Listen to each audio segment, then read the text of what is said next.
Morning and welcome to the Core Connection. I'm Mira Rubin here with you on Enlightened World Network. And today's topic is one foot in front of the other.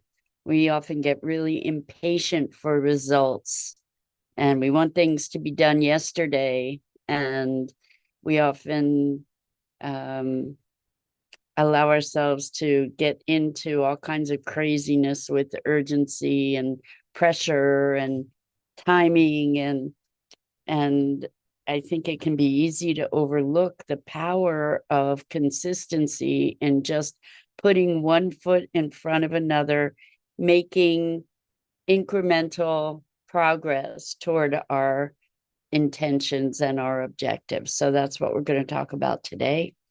But before we get started, let's just take a minute or two to get present. Let's take a deep breath in through your nose and hold it. And imagine clean, crisp oxygen flooding your lungs, flowing into your bloodstream, nourishing all your cells, all your organs, bringing vital life energy to your body and being. And as you exhale any tension, stress, negativity, fatigue. And now let's take another deep breath in through your nose and hold it. This time, imagine brilliant, bright light lighting you up from the inside out, illuminating, electrifying, and energizing all your cells, your molecules, your electrons, creating a brilliant beam of light and energy from your heart out into the world. And as you exhale any remaining tension, stress, negativity, fatigue. And now let's press our palms together. Vigorously rub your hands together to feel the friction, the temperature, the pressure, the motion, the tickling and tingling as you stop and allow all those sensations to bring you present right here, right now, into this remarkable physical form that enables us to experience life. Welcome, welcome, welcome. Good morning. Good morning, Rosalind. So great to have you here with us this morning. And welcome to everybody else who's joining us. We're talking about one foot in front of the other.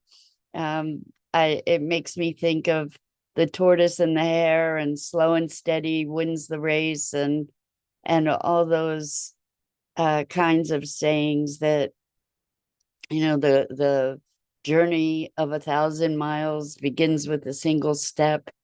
And initially I was thinking of calling this morning's conversation something about inertia, but that's what it takes, overcoming inertia to get in motion, to start taking action and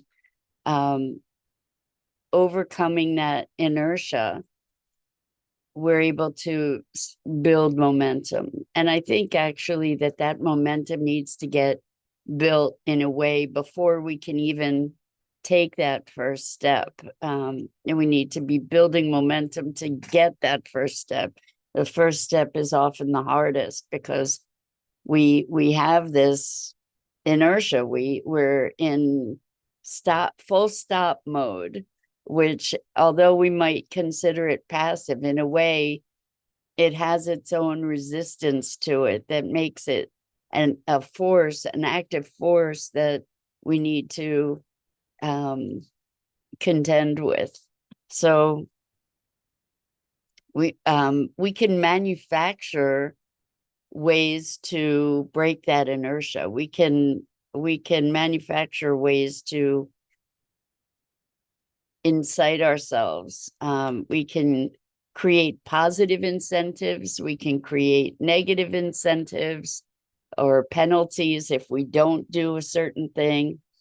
And all of these tools that we can cultivate help to catalyze us into action toward our objectives. So sometimes all it takes is a choice. to get in motion. And then as if we can be consistent, if we can just keep putting one foot in front of the other, we end up making all kinds of progress where we can eventually get to a place and we can look back and say, oh my gosh, I traversed this big distance. How did I do that? Because it was incremental, and maybe those small steps didn't feel like a lot at the time, but little by little we're moving toward the achievement of whatever intention or objective we had set for ourselves. And the thing is, those steps sometimes can be imperceptible. We're not even aware that we're taking those steps in a way, but little by little we end up getting where we were intending to go. So it's funny, I was talking to a friend who has a beautiful big vision for expression of themselves, and sometimes it's easier to hold the dream than it is to pursue the dream, right? Because when we hold the dream, we can make it's all shiny and bright. And when we step into pursuing the dream, we're actually risking the possibility that that dream may not be as shiny when we achieve it, or it may not come true. Like maybe if we commit to the dream, it's possible that it may not work out. And then we've been invested in something that didn't come to fruition in the way that we envisioned. And we often talk about that dynamic as fear of failure. It can also be fear of success. What if I get the dream and the dream isn't what I dreamt of? Or what if I get the dream and I'm not equal to it in some way, shape, or form? The thing is, with these incremental changes, something that's wonderful is that it allows us to move toward becoming or into becoming the self that we need to be in order to achieve that dream. And sometimes that means wrestling with our demons along the way. I've been chronicling a massive wrestling match of my own that I just sort of completed maybe yesterday after a long, it felt like forever, but it was probably about a week, but a really intense week of wrestling with demons that I needed to be able to leave behind in order to make the next steps. So along this one foot in front of the other, what we get to realize is that the journey is not a straight line necessarily. There's a lot of meandering, a lot of wandering, a lot of swerving and weaving, I think, oftentimes. And sometimes it feels like it's taken us off the path when in fact we might be collecting more data or knowledge or experience, or letting go of certain patterns and parts that have lived through their life cycle, their natural life cycle, letting go of things that we need to do in order to be getting to the next stage of the journey. So one foot in front of the other, to have patience with ourselves and allow for the unfolding of things in their perfect time. I can't say how many times I myself and others that I have witnessed have just been trying to push the river, and our impatience has us wanting to be at the end of the journey without the journey. We just want the outcome. We don't want to have to travel the dusty roads and the beautiful landscapes and the frightening encounters, or we don't want to have to deal with all that. We just want to be there. But the thing is, it's the journey that qualifies us for the results. It's the journey and all those encounters and lessons and growing opportunities that make us worthy or fit or even capable for what's at the destination. And then the destination becomes a new jumping off point. It's not like there's an end to the journey. I think that that's another thing we tend to imagine. And I, again, have so many times heard people say, when I make this much money, then I'll be happy. When I finish doing this, then I'll sit down and follow my dream. Rather than let's do it now. Don't, like, make room to be able to block out the things that are, when this is done, I'll kind of things.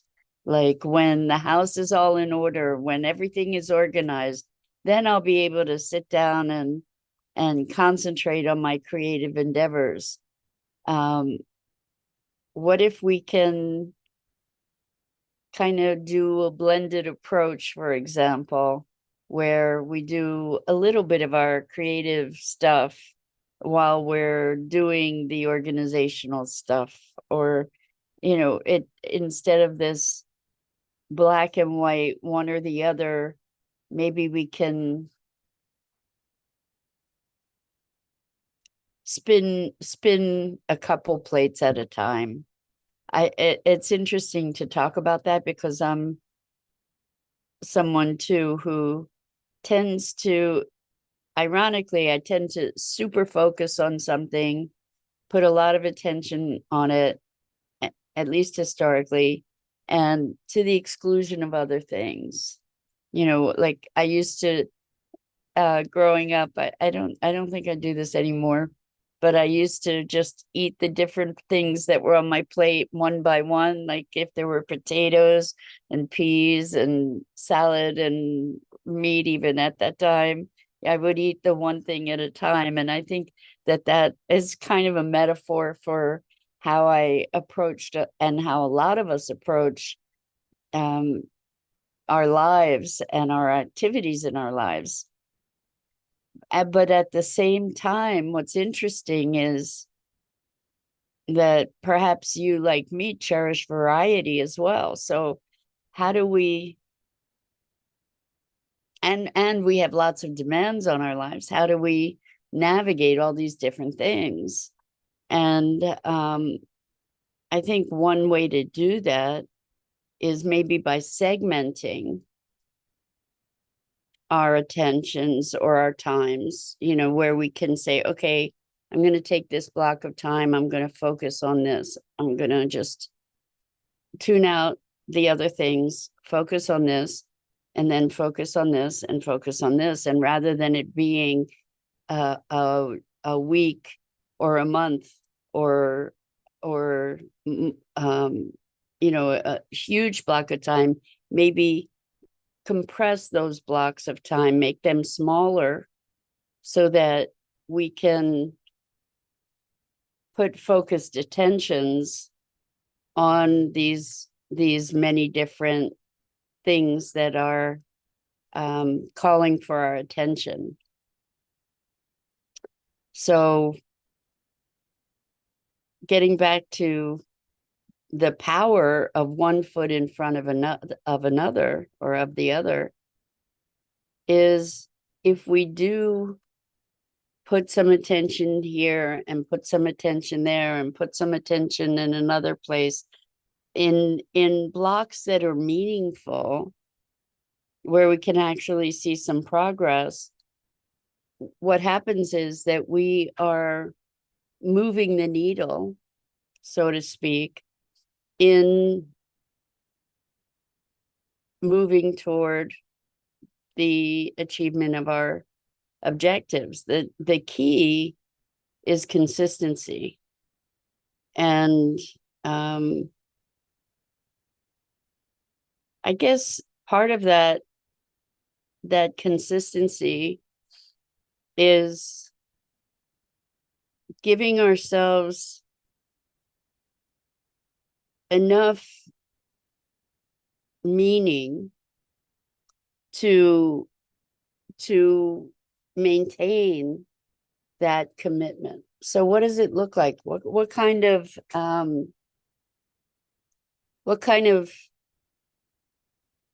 internal incentives can we give ourselves to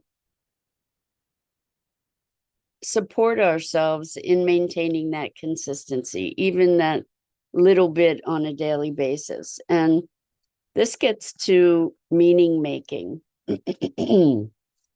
As humans, we are storytellers and meaning making machines, and we assign meaning to the different elements of our lives.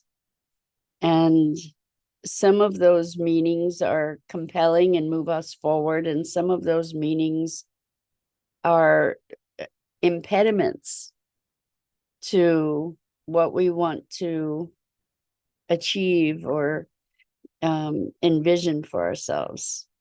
And so the stories that we create, the meanings that we make, are important. So what's a compelling story or meaning that we can associate with these things that we desire, that will allow us to transform something from a dream that we're dreaming to a dream that we're enacting, to a dream that we are bringing into fruition. So when we're talking about this, it calls us to look into our values, because if we can associate an objective with a deeply held value, then we're giving it more energy, we're giving it more power. So for me, one of the primary values is freedom. And tied in with freedom, if we can bundle these values together, that the more that we bundle, the more energy we're creating. So for me, part of freedom is growth, learning. Like that gives me more opportunity, freedom of choice, more options, for instance, to choose from. It's interesting because yesterday we were talking a little bit about constraint and freedom within constraint. And that when all options are available, it can be paralyzing. So when we create an objective, that gives us a constraint to move toward, right? The question of how we move toward that constraint and how we can incentivize ourselves is an important, it's a primary question, because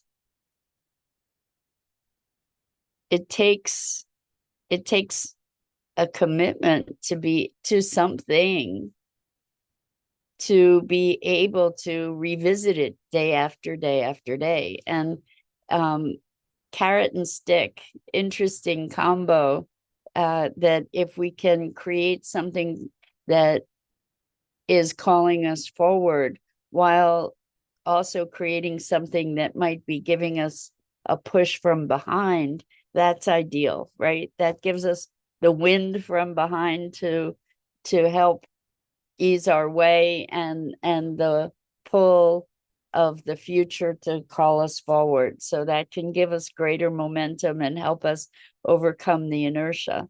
But we were talking about values, and how if we can assign our values and be in alignment with our values, with these commitments, that's going to make all the difference in the world. So, for instance, freedom for me, and maybe, hopefully, maybe for you, is being able to have the opportunity to do what I want to do when I want to do it, for instance, or to have choices about things. And when we attach a positive emotion, this is part of the art of manifesting. When we experience the end objective, when we experience the joy, the fulfillment, the satisfaction of it, the enthusiasm of it, the excitement of it, what we're doing is we're encoding that information in our bodies. That's part of what then calls us forward, that pulls us into creating that circumstance. So, for instance, with a vision or a dream that we have for ourselves, to experience the joy of being in that space, rather than the fear of what if it isn't what I want it to be. We can create it with our joy, enthusiasm, in alignment with our values, feeling that emotional enthusiasm that helps to call us forward. On the other side of that, we can also look at, well, if I don't do that, what's the pain of that? What's the pain of looking, 5 years down the road and realizing I'm still where I was, and using kind of that unfortunate emotion, or that uncomfortable emotion, to help propel us forward while we're calling ourselves forward with the positive emotion, right? Where we get to say, this, I'm really choosing to do what I need to do to move one foot in front of the other toward that objective. So I hope this is making sense. We want to be able to create momentum, to overcome inertia, to be able to make progress, and at the same time recognize that it's happening, even if it doesn't look like it's as far progressed as we would like it to be, that we are actually collaborating and dancing with time, with opportunity, and by reinforcing our intention with the excitement, with the enthusiasm, with the joy of the experience in the fulfillment of that dream, while we're buoying our commitment and our perseverance, using those things. At the same time, we can recognize that things are unfolding in their time. So the impatience creates a resistance, and the resistance sets up more of an inertia, more of an obstacle to us, where, I want this now, and I'm pushing and pushing and pushing. And the more I push, the more resistance I get. And what we want to do is to sort of just enjoy the journey that gets us not only to the place that we imagine ourselves being or desiring to be, but allows us to become who we need to be able to arrive there.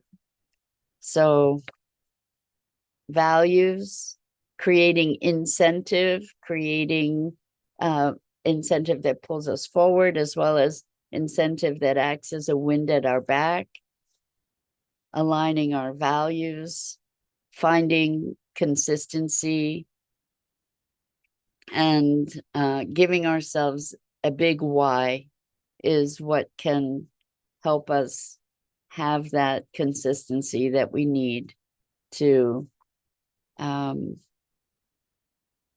further our dreams. So that's it for today. I'm Mira Rubin. This is the Core Connection, and I go live each weekday morning at 9 a.m. Eastern on the Enlightened World Network Facebook page and YouTube channel.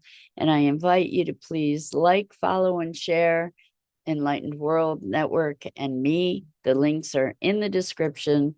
And as always, it's a deep pleasure and privilege to have the opportunity to needle through these ideas and experiences and musings about being human. So I'm so grateful for the opportunity and grateful for you.